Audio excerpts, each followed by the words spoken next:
24시간 만에 여러분들을 지금 이 자리에서 뵙습니다. 아주 멍하시죠? 오늘이 무슨 날이지? 어제도 예배 드렸는데 24시간 만에 정확히 여러분들 이렇게 뵈니까 감회가 새롭습니다. 그런데 그 이슬람교 그 믿는 사람들은 하루에 3번씩 기도하잖아요. 일하다가도 말고 나가서 기도하고 그 죽는 날까지 하루에 3번씩 그렇게 자리 깔고 그것도 방향 맞춰서 어떤 형편과 상황에서든지 기도하는 사람들이 있는 거 보면 참 대단한 거예요.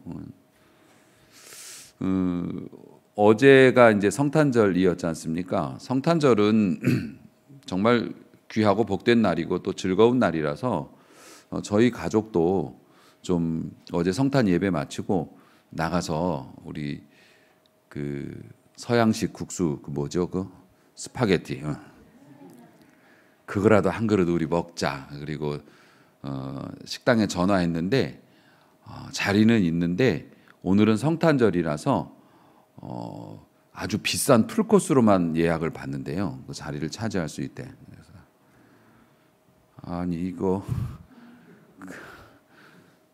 근데 그 집만 그런 게 아니라 다 이제 식당 같은 데는 자리가 없고 그래서 저녁 때 그러면은 예수님 생일이니까 우리 케이크라도 하나 사다가 그 초 2,000원 띄고 21개만 꽂아가지고 우리 한번 불자 이제 이래서 파리바게트에 갔는데 없어 케이크 아무것도 없어.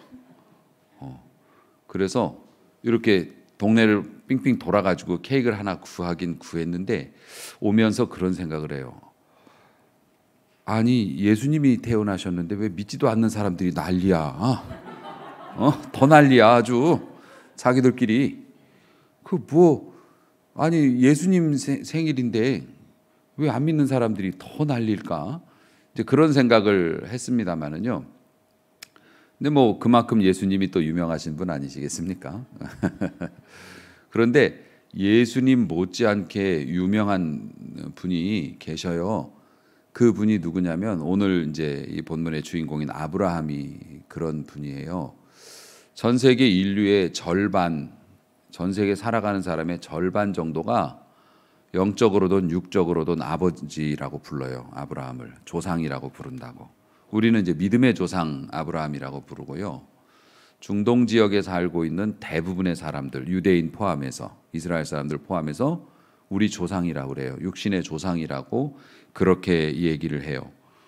유대인들 그리고 무슬림들, 그러니까 그 무슬림들 그 다음에 아랍 사람들 전체가 다 자신들의 종교의 조상이 아브라함이라고 그렇게 고백을 해요. 아랍 사람들은 실제적으로 오늘 본문에도 보면 이 아브라함을 장사 지낼 때 이삭하고 쫓겨났던 이스마엘이 같이 와갖고 아버지 장례 치르는 거 보셨죠? 그러니까 이스마엘의 자손들이 지금 현재 중동 사람들이니까 이 사람들도 다 아브라함이 아버지라고 그래요. 이슬람교도 자신들의 시조를 아브라함으로 봐요. 그 정도로 이 아브라함이 전 세계의 모든 사람들에게 있어서 직간접적으로 영향을 미치는 정말 위대한 인물이었다는 거죠. 그러니까 이 아브라함이 참 무명의 한 사람으로서 그저 그냥 살아가던 한 사람이 팔자가 이렇게 뒤바뀐 거예요. 뭐 때문에? 하나님을 만났기 때문에, 하나님과 동행했기 때문에 한 사람의 인생이 이렇게 위대하게 변화되어졌다는 겁니다. 그러니까 뭐 예수님께서야 뭐 하나님이시니까 당연히 그러실 거지만은 인간으로서 사실 아브라함만큼 위대한 영향력을 끼치는 사람이 없죠. 성경에 있는 사람들을 다 모아봐도 아브라함처럼 근본적으로 영향을 미친 사람이 없어요. 그 딱 하나의 이유가 뭐라고요? 믿음 하나로 그렇게 됐다는 겁니다. 그러니까 오늘 이제 아브라함이 공교롭게도 오늘 이 예배가 1년이 52주인데요. 52주인데 어제 저녁에 제 딸이 그래요. 아빠 설교하신 동영상 제가 편집해서 유튜브에 업로드하는데 51개 했더라고요. 맞다. 1년이 52주니까 이번 주가 이제 마지막 주. 요거 하면 52개를 한 거고, 아빠 칼럼을 뭐 거의 50개 이상 했다고 뭐 그렇게 하고, 그래 수고 많았으니까 케이크 한 입 더 먹어라 이제 그러고 끝냈지만은 이번 주가 이제 지금 이 예배가 올해 마지막 주일 예배 52번째 예배가 되는 거예요.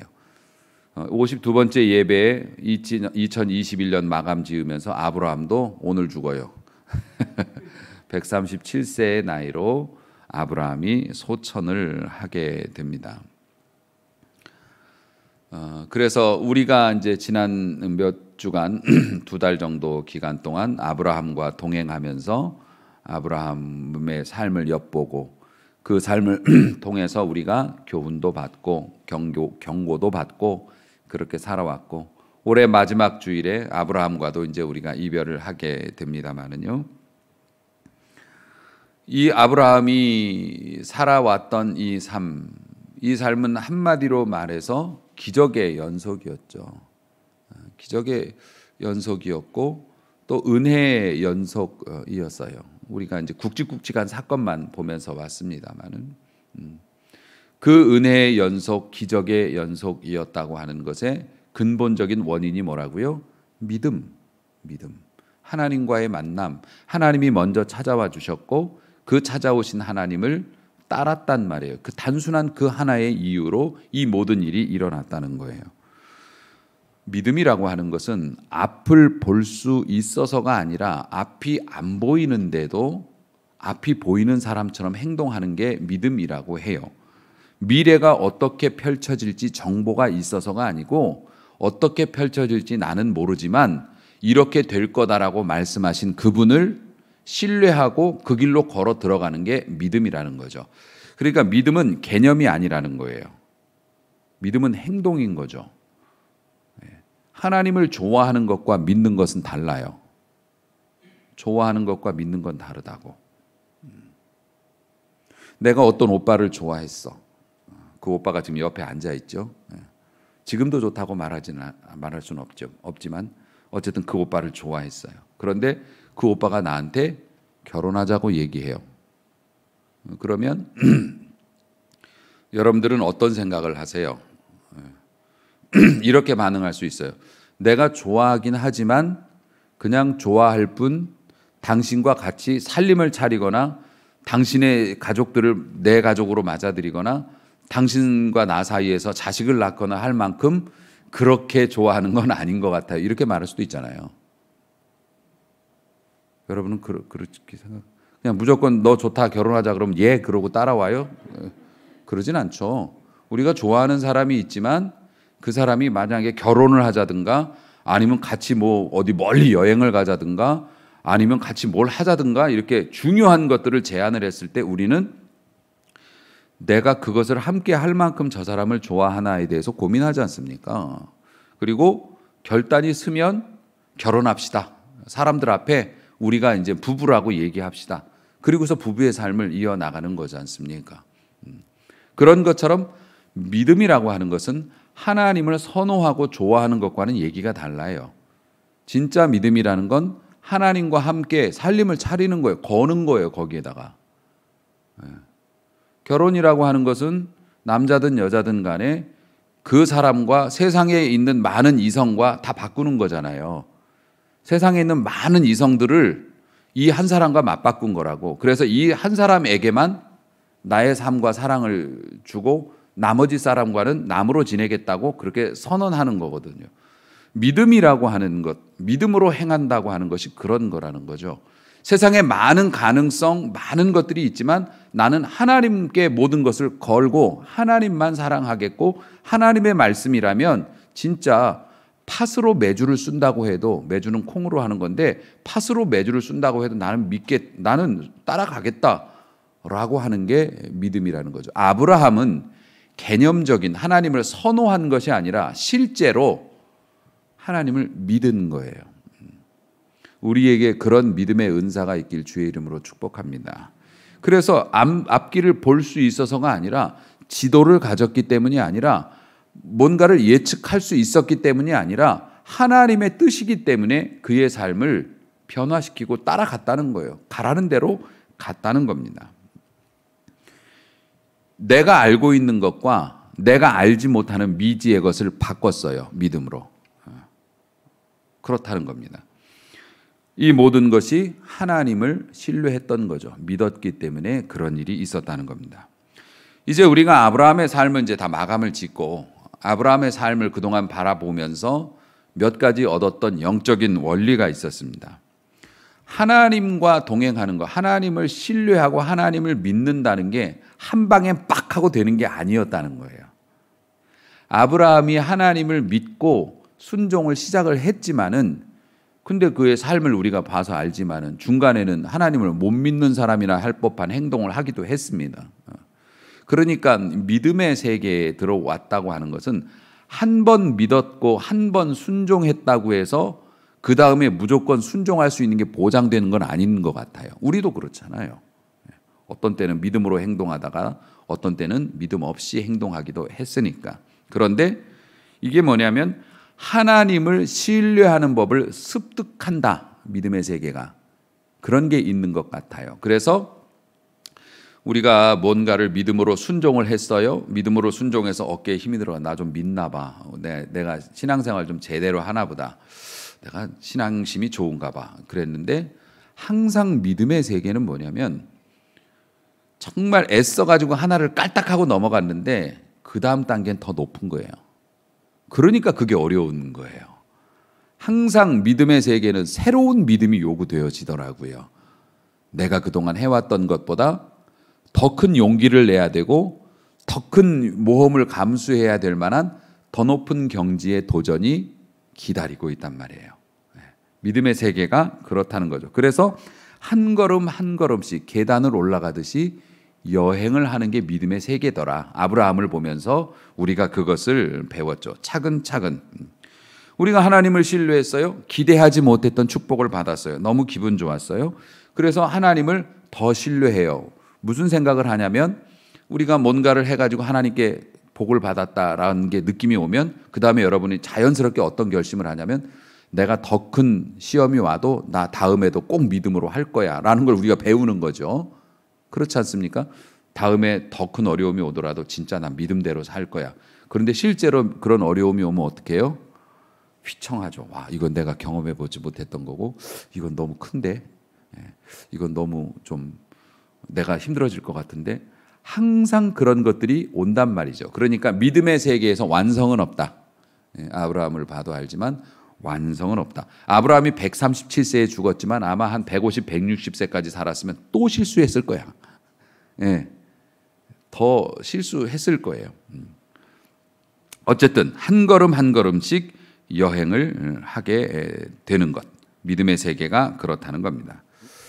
근데 유감스럽게도 많은 사람들에게 믿음은 개념 속에 존재하죠. 그렇기 때문에 대다수의 사람들이 믿음의 여정을 통해서 믿음의 길을 걷는다고는 얘기를 하지만 그런데 하나님의 진짜 백이 축복은 우리가 잘 받지 못한다는 겁니다. 왜냐하면은 앞서 말씀을 드렸다시피 우리의 버릇이 뭐냐면은 정확하게 내가 짐작할 수 있을 만한 범위 내에서 내게 이득이 보이지 않는다면 잘 움직이지 않는 습관이 있기 때문에 그래요. 그렇기 때문에 아예 이득이 없거나 아예 칭찬받을 가능성이 없는 부분에 있어서 우리가 잘 행동을 안 하는 거죠. 그렇기 때문에 우리의 삶이 다이나믹하지가 못하다는 거죠.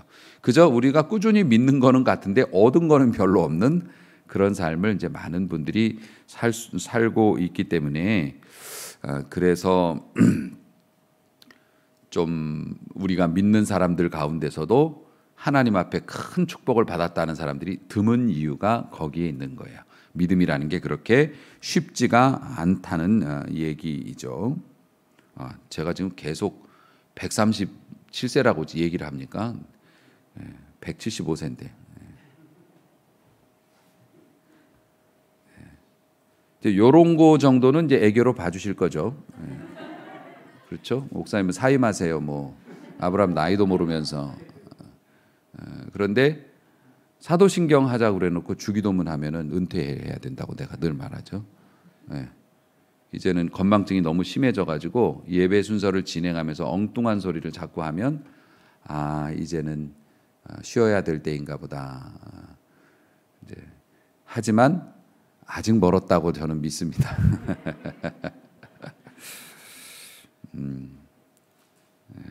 자, 어쨌든 여러분 잊어주세요. 계속 내가 137세라고 얘기하니까 이쪽에서 수근수근 하는 거예요. 이렇게 정의로운 분들이 많으셔가지고 바로 잡아주셔서 감사드려요. 자, 어쨌든 아브라함이 이제 이렇게 믿음으로 어려운 믿음의 길을 걸어서 일반인들은 보통 믿음을 추상적인 개념으로만 갖고 있지 실제로 믿음의 혜택은 잘 못 보는데 아브라함은 그런 혜택을 엄청나게 많이 보고 오래 살아서 그런 것도 있지만 그렇게 살았는데 아마 제 생각엔 그래요. 성경에 나와 있지는 않지만 오늘 설교의 제목이 그랬듯이 아브라함과 이제 아내 사라가 이제 부부가 이제 뭐 차도 마시고 담소할 시간이 있을 거 아니겠습니까? 분명히 그들의 인생 말년에 그들이 이루어 놓은 것들, 평생을 살아가면서 받았던 것들, 이런 것들을 이렇게 생각해 보면서 저희도 가끔 그렇거든요. 야, 참 어떻게 살았는지는 모르겠다. 근데 하나님 은혜로 산 것 같아. 진짜 하나님이 살게 해주셔서 살았다. 다시 이렇게 살아볼 수 있겠느냐 그러면 나는 못한다고 말할 것 같은데 아마 또 이렇게 살아도 하나님이 또 도와주시겠지. 아브라함 부부도 아마 그랬을 것 같아요. 야, 우리의 지난 인생을 참 돌아보면 대단했지. 그런데 그렇게 우리가 선택을 해서 참 다행이었다라고 말했을 것 같아요. 그런 선택이 뭘까요? 믿음으로 살기로. 하나님 믿고 살기로. 우리가 하나님을 만나고 하나님을 믿고 하나님만 붙잡고 살아왔는데 그렇게 하기를 참 잘했던 것 같아. 그들의 인생 말년에 그런 얘기를 했을 것 같아. 저도 그럴 것 같고요. 하나님 믿기를 참 잘했다. 하나님 섬기기를 참 잘했다. 주의 종으로 살아오기를 참 잘했던 것 같다. 저는 인생의 마지막에 그 말을 꼭 하고 싶어요. 그것을 남겨드리고 싶고 여러분들도 그렇게 될 수 있길 주의 이름으로 축원합니다. 하나님 믿기를 참 잘했던 것 같아. 하나님 믿는 방식으로, 내가 믿음의 방식으로 내 인생, 내 물질, 내 자녀 교육 이런 것들을 선택했던 게 참 잘한 선택이었던 것 같아. 지금 결과를 보면 여러분이 그렇게 말할 수 있고 또 그렇게 말하게 되기를 다시 한번 주의 이름으로 축복합니다. 그렇게 하는 게 쉬웠나? 사실 쉽지는 않았죠. 아브라함을 봐도 우리를 봐도 쉽지를 않았어요. 아시다시피 교회 일이라는 게 하나 해가지고 하면 더 큰 거 꼭 시키거든. 순순히 하겠다고 하면 더 큰 거 그 다음에 또 들고 와. 거기서 하겠다 그러면 더 큰 거 들고 와. 언제까지? 힘들어서 주저앉을 때까지 시키려나? 이런 생각이 들 때까지. 믿음의 세계가 그렇단 말이에요. 앞서 말씀드렸다시피 하나 순종하면 더 큰 순종이 요구되는 일들이 우리 앞에 온단 말이에요. 더 믿음이 필요한 순종이 나타난다는 거죠. 사실 그런데 아브라함이 증명을 했고 우리 히브리서 말처럼 우리를 둘러싼 구름같이 많은 허다한 증인들이 그걸 증거하고 있는데 우리가 믿음으로 살면 계속 더 높은 단계의 시험들이나 더 큰 믿음이 필요한 상황이 발생하지만 여러분 하나님을 신뢰하고 믿음으로 사는 사람들은 그렇게 살았던 사람들은 아브라함을 포함해서 구름같이 둘러싼 허다한 믿음의 사람들 그 증인들이 우리에게 증언하는 바가 뭐냐면 만족하지 못한 사람은 없다. 아멘. 진짜 여러분이 믿음으로 살았다면 아무리 믿음의 단계가 높아가면서 우리에게 큰 헌신이 요구되어지고 힘들게 살았는 것처럼 보여도 결론적으로는 만족하지 못할 사람은 없다. 그것은 아브라함을 포함한 믿음으로 살았던 수많은 증거자들이 일관되게 증언하는 거예요. 믿음으로 살아서 손해보는 법은 없더라. 아멘. 그러니까 여러분 더 큰 믿음으로 여러분들이 꼭 승리하시기를 바라고 믿음의 혜택을 여러분들이 많이 받는 삶을 사시길 바랍니다. 이게 이제 올 한 해 마감 짓고 내년을 이제 시작하는 이제 시간이기 때문에 더 이게 절실하게 말씀을 드리는 거예요. 내년에는 꼭 믿음으로 사세요. 진짜 믿음으로 사셔야 돼. 우리가 공동의회 때 이제 발표를 하겠지만 내년도에 이제 표어가 있어요. 그 표어는 지금 알려드리지는 못해. 제가 다니던 교회 목사님은 그 표어를 두루마리 족자에다가 이렇게 말아가지고 강대상에 묶어갖고 12시 되면은 쫙 풀었어요. 이렇게 쫙 내려가. 그게 뭐 대단한 거라고. 그런 감동도 이제는 없어. 그런데 여러분 내년의 삶은 하나님께서 우리에게 번성을 약속하셨단 말이에요. 여러분에게 번성을 약속하셨다고. 이게 얼마나 땡 잡으신 거예요. 여러분에게 번성을 약속하셨어요. 근데 그 번성의 약속이 여러분의 삶에서 이루어지려면 어떻게 해야 됩니까? 결실이 이루어지려면 어떻게 해야 됩니까? 우리가 믿음 안에 뿌리를 내리고 있어야 이게 가능한 문제라는. 믿음 안에 뿌리를 내리고 있어야 되는 거죠.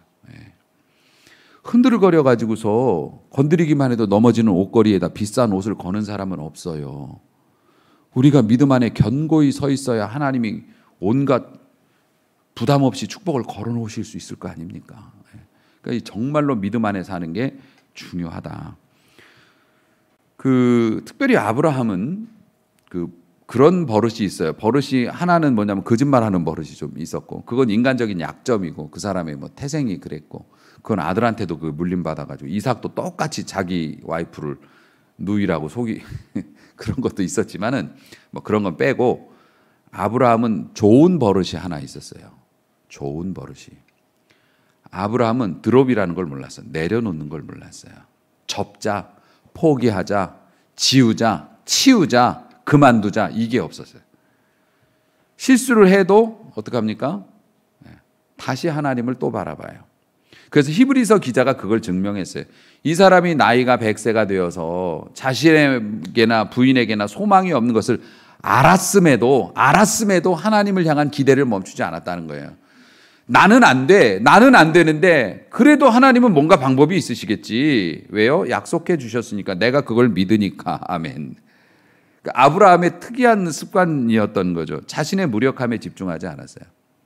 되겠어? 나이가 이렇게 됐고 육체적으로도 아무런 소망이 없고 인간적인 방법으로는 이루어질 가능성이 제로인데, 근데 입으로는 고백하지 않아요. 비록 약해져가지고 중간에 흔들려가지고 못난 짓도 하긴 했지만 그래도 계속 기다려요. 아기를 낳지 못한 지가 수십 년이 됐습니다. 25년이 됐습니다. 하나님, 이 정도면 끝난 거 아닙니까? 이런 말을 한 적은 없어요. 그저 주시면 감사하겠지만 안 주시면 제 종이었던 엘리에셀한테 재산 물려주고 그냥 그렇게 살겠습니다.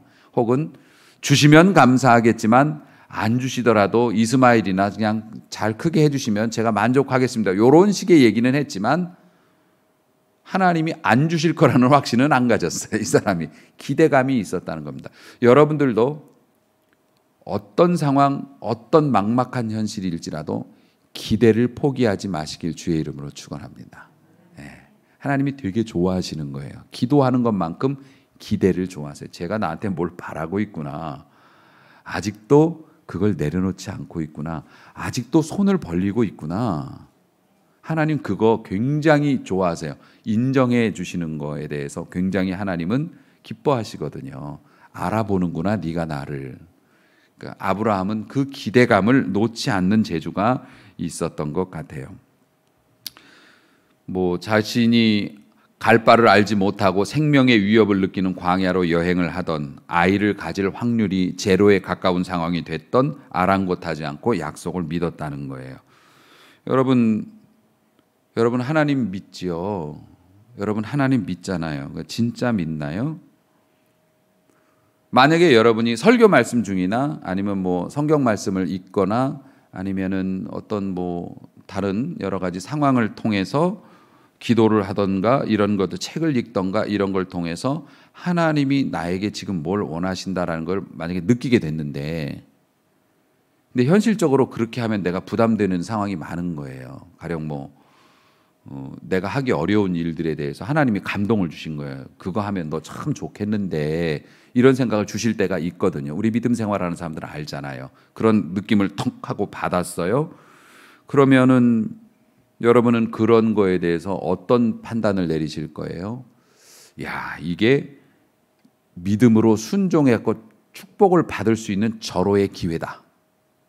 이렇게 생각을 하실 건지, 아니면 목사님은 왜 그런 설교를 해가지고 나한테 마음에 부담을 주나, 진짜 스트레스 받네. 마치 선물하고 싶은 생각이 전혀 없는데 친구가 나 오늘 생일이야 라고 말한 걸 들은 것처럼, 아니 왜 그걸 말해가지고 이게 마음에 부담을 주나, 어차피 안 하고 싶은데. 여러분은 어떤 사람인가요? 우리가 믿는 사람인 거는 맞는데, 우리 모두가 동감하는데, 하나님이 감동을 탁 주시면 오케이, 요즘 근질근질하던 차에 잘 됐어, 내가 이거 순종해갖고 하나님의 새로운 축복을 한번 받아볼 기회가 됐군, 이러면서 팔을 걷는지, 아니면 그러면서 손을 팔 속으로 집어넣는지, 우리는 어떤 사람일까요? 근데 여러분, 연약한 모습도 있지만 우리는 태생적으로 믿음의 사람이라서 아브라함을 닮은 길을 서툴지만 갈 수 있는 능력이 있음도 믿으시기를 주의 이름으로 축원합니다. 그게 성령님이 우리 안에 계시는 이유예요. 용기를 주시고 힘을 주시고 그래요. 그리고 어떤 때는 우리가 경험해봐서 알지만, 나도 나에게 놀랄 정도로 갑자기 욱 하면서 제가 하겠습니다 하는 경우도 있죠. 그리고 후회하지만 그래도 성령께서 역사하시니까 그게 가능해요. 그러니까 여러분이 믿음으로 사는 것에 대해서 좀 우리의 본성과는 안 맞는 일이기 때문에 불편하고 힘든 마음이 있어도, 여러분 하나님 앞에 번쩍 손을 드는 그런 은혜가 여러분에게 있길 주의 이름으로 축원합니다.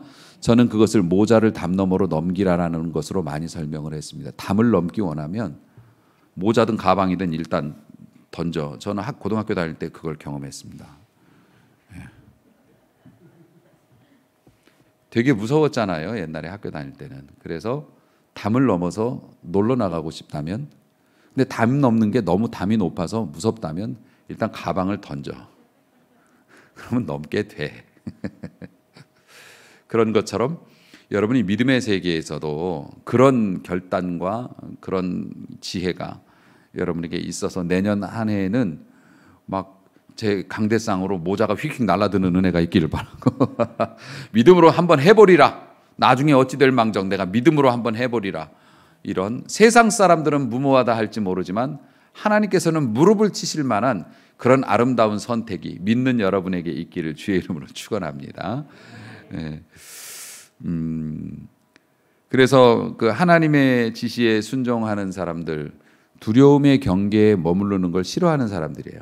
그러니까 할까 말까 이러면 좋은데, 이건 이러면서 뭐냐면은 하자니 내가 손해 보는 게 두렵고, 안 하자니 하나님께 불순종하는 게 두렵고, 그러니까 두려움의 경계에서 계속 종종되면서 스트레스만 받는 거예요. 스트레스를 받아. 여러분이 그런 스트레스 속에 있지 마시고요, 화끈하게 하나님 편으로 던지고 하겠습니다 이렇게 하고 순종을 해보세요. 하나님이 진짜 좋은 일 주실 거라고 생각을 하고, 그 믿음 생활이 이제 좀 꼬이기 시작하는 분들이 항상 그렇다고요. 본인들이 이렇게 온전한 순종을 못하면 그 스트레스를 받거든요. 자기들도 일부러 그러는 건 아니고 이게 옳은 거라는 건 아는데, 그냥 하기 싫거나 그냥 어떻게 하다 보니까 하고 싶지 않은 일은 어영부영하면 넘겨버리지 않습니까? 그럼 넘기면 마음이 찝찝하다고. 그러면 어떻게 되냐면 예민해져요. 예민해져 가지고서 교회에서 괜히 눈치를 봐. 그리고 목사님이 성도님들 나가실 때 우리는 숫자가 많지 않으니까 저는 다 웃으면서 인사하지만, 큰 교회 목사님들은 웃으면 사람이 얼굴이 웃는 게 얼마나 힘이 든지 아세요? 계속 웃으면서 인사하다가 얼굴이 아파갖고 이렇게 한번 피는데 지나간 거야. 그러면서 악수를 했는데 앞에 사람까지는 웃어주다 나올 때 인상 썼다고 그러면서 목사님이 나를 싫어하는 거야. 왜냐하면 내가 이번에 순종해야 될 문제에 대해서 순종하지 않았기 때문에 목사님이 나를 싫어하고 배척하는구나 하면서 스스로 시험을 떠안고 불편한 삶을 살아가요. 그러니까 이게 순종이, 두려움의 경계에 사는 사람들은 자신에게 스스로 자신을 예민하게 만들어서 시험거리를 땡겨.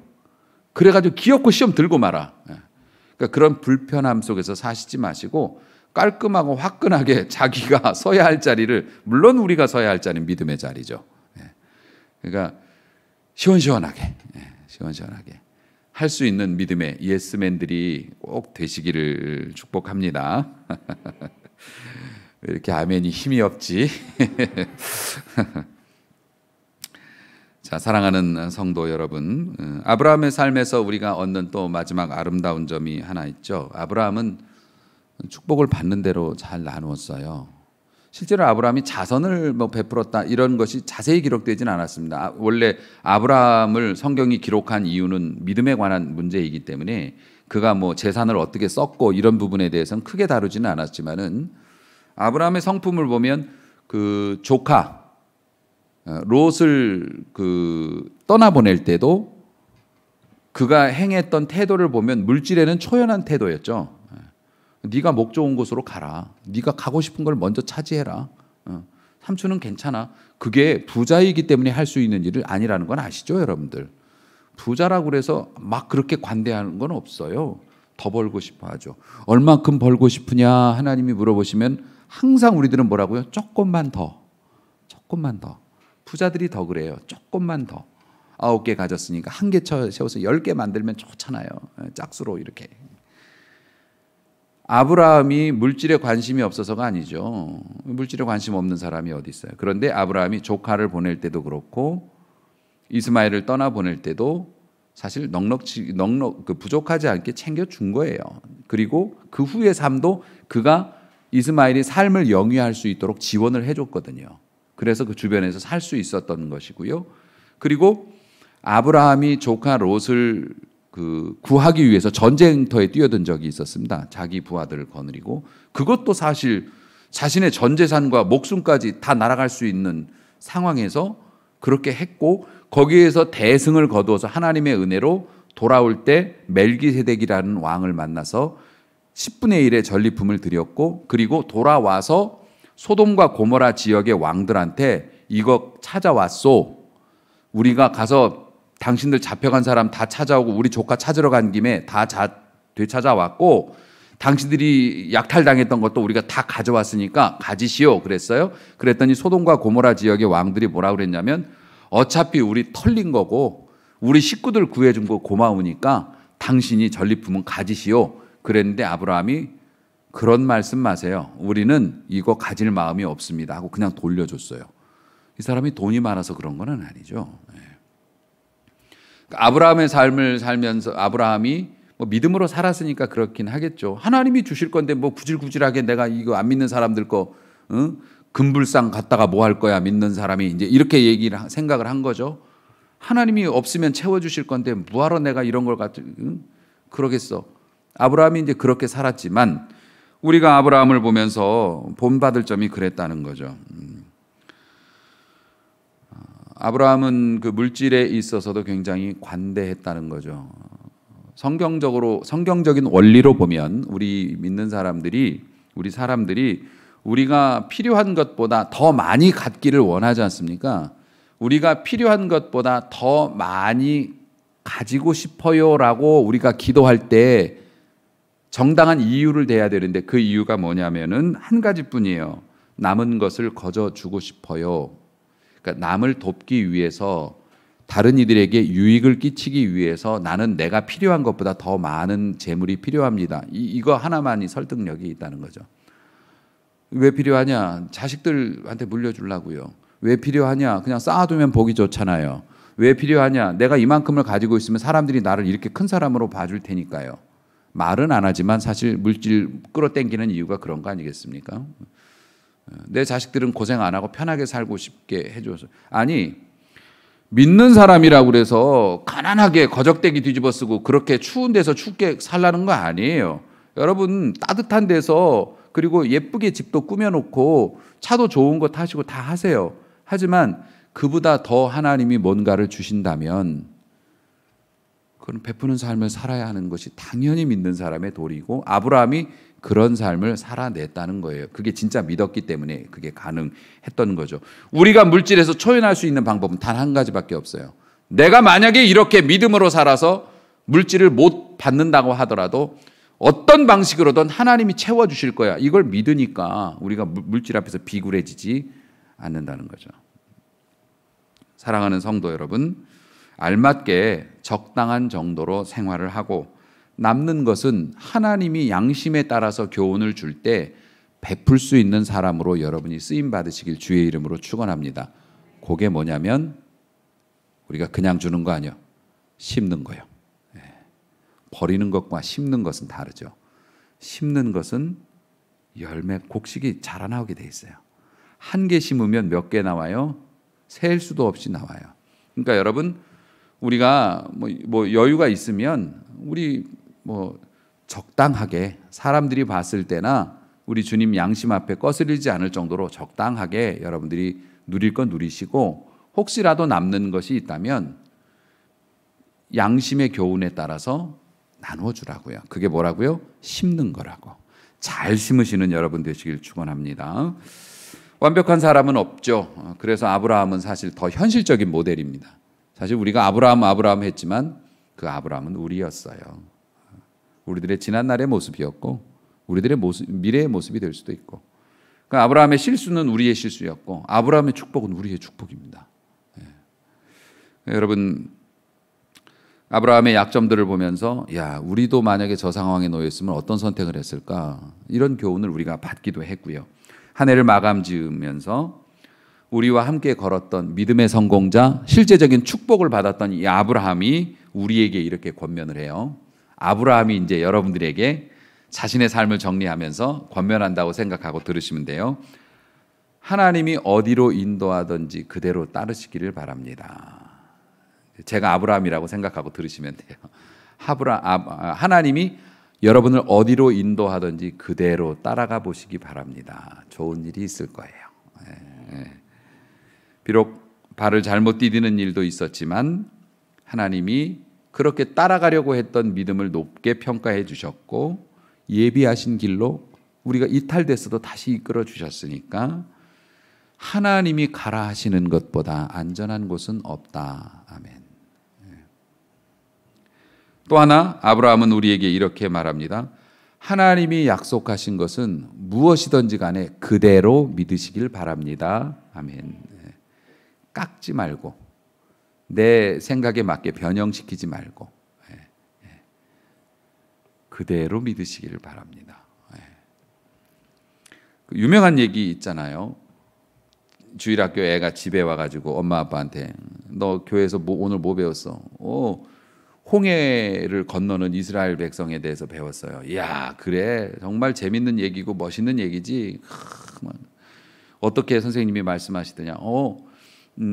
모세가 하나님의 명령을 따라서 홍해에 가가지고 사람들을 막 이렇게 해가지고 나무를 잘라가지고 다리를 만들어가지고 막 거기를 건넜대요.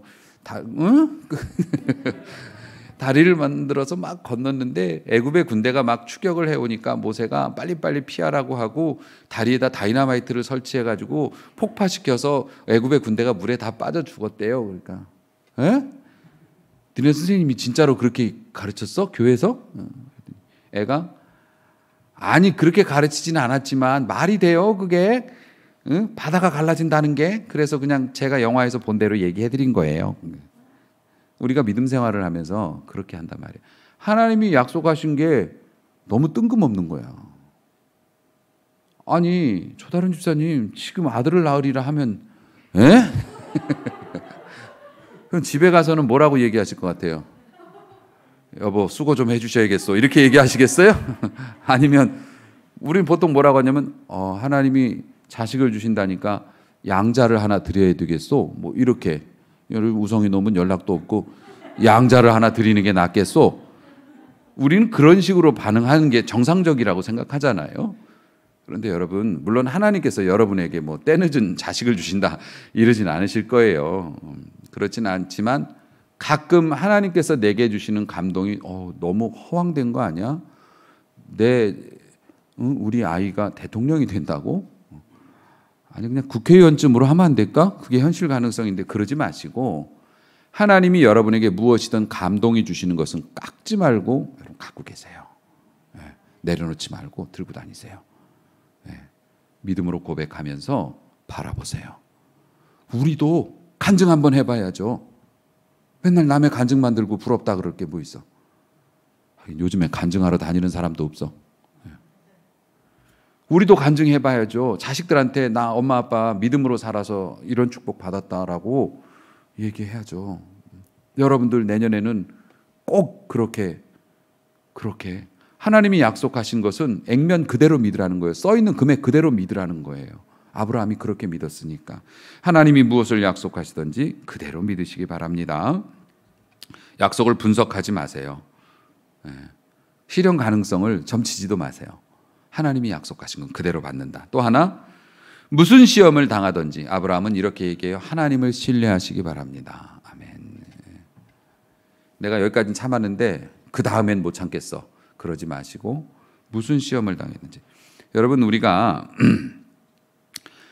말씀을 통해서 익히 알고 있죠. 하나님은 우리가 감당치 못할 시험 당함을 허락하지 않으시고, 그런 말씀 아시죠?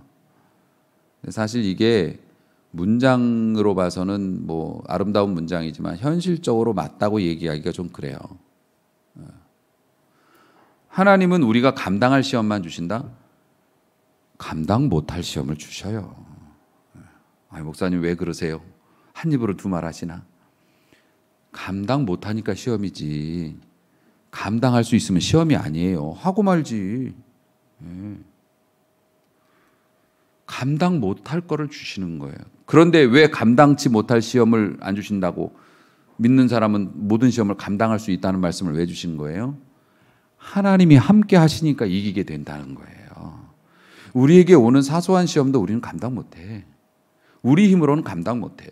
내 능력으로는 감당 못해. 그런데 하나님을 믿고 하나님이 함께 하시니까 감당이 돼요. 애굽, 그 엄한 애굽, 사람 목숨을 파리만큼도 여기지 않고 네가 남편이면 죽이고 네 마누라를 데려가겠다 하는 그 무서운, 법도 없고 뭣도 없는 그 옛날 그 이집트 거기에서 파라오 앞에서 거짓말을 그렇게 해놓고서도 상 받고 나올 수 있었던 비결이 뭐예요? 피라미드를 지어 올릴 만한 군사력과 경제적인 능력을 가진, 고도의 정치력을 가진 그 나라에서 200만이나 다 되는 120만이 넘는 이 백성들을 끌고서 그 나라를 갈아엎어 놓고 망하게 해놓고 지팡이 막대기 하나로 그렇게 나올 수 있었던 게 어떤 능력이냐고요. 내 능력 아니었죠. 모세 능력 아니었죠. 하나님의 능력이셨죠. 이스라엘 백성들이 애굽 땅에서 당했던 시험은, 이집트에서 당했던 시험은 감당할 수 없는 것이었어요. 그런데 하나님께서 하시니까 감당이 됐고 오히려 축복으로 변화되었지요. 그것처럼 여러분, 하나님이 어떤 시험을 하시든지 하나님을 신뢰하시면 그 시험 이길 수 있습니다. 하나님과 함께하면, 정확히 말씀드리면 감당치 못할 시험 당함을 허락하지 않으신다는 게 어떤 의미냐면, 하나님은 우리가 어려움을 당할 때 결코 떠나지 않으신다는 거예요. 네가 손을 잡아서 내 손 잡고 일어날 수 있게 내가 항상 손을 대주겠다는 거예요. 아멘. 이것이 임마누엘의 축복인 거예요. 감당치 못할 시험 당함을 허락지 않겠다. 다시 말씀드려요. 여러분이 감당치 못할 시험을 당할 거예요. 당하지만 그때마다 내가 옆에 있어 주겠다. 내가 너를 건져줄 수 있도록, 네가 내 손을 잡으면 올라올 수 있도록 내가 줄을 늘어뜨려 주겠다. 믿음으로 신뢰하면 이길 수 있도록. 아멘. 그래서 우리가 감당치 못할 시험이 없는 거예요. 믿음으로 선택하면. 그래서 아브라함이 겪어보고 이런 얘기를 하는 거죠. 하나님이 감당할 수 없어 보이는 시험을 주시더라도 하나님을 신뢰하고 붙잡으면 감당할 수 있다. 아브라함이 겪어보고 얘기하는 것이죠. 사랑하는 성도 여러분, 우리가 우리 스스로에게 한번 물어보자고요. 하나님을 잘 믿는 것은 고사하고 우리가, 여러분이 마지막으로 거저 나눠줬던 적이 언제였던가? 내게 소중하고 꼭 내게 필요한 건데 더 필요한 사람이 있어서 내가 그냥 거저 나누어졌던 적이 언제였던가? 여러분, 우리 믿는 사람들이 간신히 먹고 살고, 우리 믿는 사람들이 간신히 천국 가고, 그냥 매일 고민하고서 믿음으로 살 것인가 세상적인 방법으로 살 것인가 내가 이걸 매일매일 고민하고 근심 걱정하다가 요양원에서 그렇게 그냥 하나님 만나고 그러실 거예요? 아니죠. 넉넉하게 살아야 될 거 아니에요.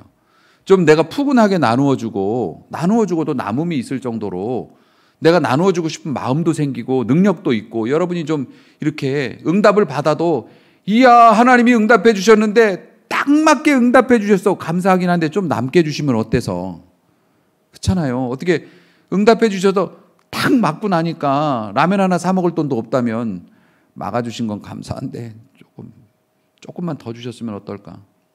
하나님은 능히 주시고도 남음이 있으시니까 여러분 내년에는 우리 그렇게 살아보자고요. 받고도 남음이 있는, 그래서 넉넉히 나누어 줄 마음도 있고 형편도 되는 그런 삶을 살려면 어떻게 해야 된다고요?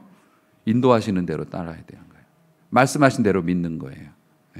어떻게 시험하시든지 신뢰하는 거예요. 그리고 작아도 여유가 있으면 조금 더 나누려고 하는 삶을 산다면, 말씀드렸죠? 아브라함이 누구라고요? 우리였다고요. 하나님을 알지 못하던 우리에게 예수의 이름으로 우리를 찾아오셨고, 우리가 믿음 생활 시원하게도 못하는데도 하나님은 포기하지 않으시고 나가면 잡아놓고 그렇게 해서 오늘까지 인도해 주셨어요. 그리고 하나님은 우리를 향한 기대를 포기하지 않으시고 계속 기대하고 계시고, 우리도 하나님을 기대하면 아브라함 같은 축복 받을 수 있다는 것. 그래서 여러분, 저도 그런 소원이 있는데 제 자식이 있고 제 자식도 자식을 낳겠죠? 결혼하겠죠? 요즘 애들은 또 몰라서 자식 일반적인 경우에 이제 자식이 또 자식을 낳고 그렇게 했을 때 저희 가족들이 그렇거든요. 우리 정옥령 권사님 소천하셔서 지금 이제 하나님 품에 안겨 계시지만은 우리 손주들이 굉장히 많아요. 우리가 팔남매고 팔남매들이 또 다 자식을 낳았으니까 손주가 굉장히 많죠. 굉장히 많다고 계속 얘기하는 건 정확한 숫자를 제가 아직 모르고 있다는 뜻이에요. 굉장히 많아요. 모일 때마다 손주들은 항상 엄마 아빠에 대해서는 어쩐지 몰라도 할머니 얘기하면 다 반색해요. 할머니에 대해서 굉장히 좋은 추억을 가지고 있고, 우리 할머니가 우리 이렇게 이뻐해 주시고 사랑해 주시고 우리가 이렇게 해주고 할머니가 이렇게 해줬고 할머니가 나 학교 갈 때 도시락 싸준다고 하면서 숟가락통 리모컨으로 보내가지고 밥 먹으려고 열어보니까 리모컨이 들어있어. 그런 거 그랬어도 할머니가 그냥 우리한테 어렸을 적에 이뻐라 해주신 거 막 그게 이제 선한 영향력이고, 애들이 그걸 맛봤으면 지들도 그렇게 산다고요. 그냥 다 착해. 우리가 믿음으로 살아야 하는 이유가 뭐예요? 우리 자신이 잘 먹고 잘 살고 나눠주는 것도 있지만 내 자손들에게, 내 후대에게도 아름다운 복을 나눠줘야죠. 아브라함이 그랬던 것처럼. 그런 사람이 되기 위해서라도 우리가 더 믿음으로 살아야 돼요. 다른 방법은 없다. 믿으면 된다. 그래서 별명이 믿음의 조상이었던 아브라함이 우리에게 이렇게 믿음에 관해서 이야기합니다. 내년에는 믿음으로 살고 더 믿음으로 살고, 그래서 축복받고 더 축복받는 복된 성도 되시길 주의 이름으로 축원합니다. 기도하겠습니다.